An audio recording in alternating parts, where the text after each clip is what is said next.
Jacob Riis was an influential police reporter whose work appeared in many New York newspapers.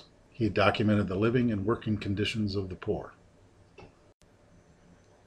Jacob Riis was the third of 15 children born to Niels and Carolina Riis in Ribe, Denmark.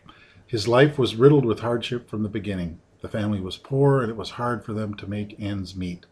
His father worked two jobs, as a schoolmaster and as an editor of the town's newspaper.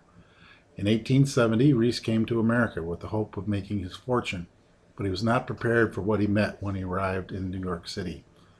America was in the grip of a depression. Thousands of people were homeless and without jobs. Riis suffered in poverty for 3 years while doing a variety of menial jobs before finally working with a news bureau in 1873. In 1877, Riis became a police reporter for the New York Tribune. Because he knew what it was like to live in poverty, Riis was determined to use this opportunity to communicate the state of the city's poor to the public. He constantly argued that the poor were the victims rather than the makers of their fate. By 1888, Riis was employed as a photojournalist by the New York Evening Sun, where Riis was one of the first photographers to use flash powder. This allowed him to capture the slums both during the day and at night. In December 1889, an account of city life illustrated by Riis's photographs appeared in the Scribers magazine.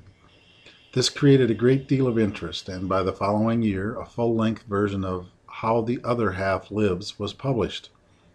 This book was seen by Theodore Roosevelt, who was the then president of the New York City's police board.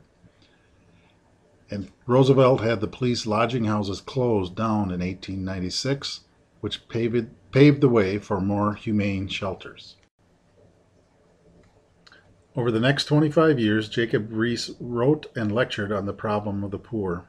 This included lantern shows, at which one observer said that his views moaned, shuddered, fainted, and even talked to the photographs he projected, reacting to the slides not as images, but as a virtual reality that transported the New York slum world directly into the lecture hall. After a lifetime of dedication to helping the less fortunate, Jacob Riis died in Barre, Massachusetts on May 26, 1914.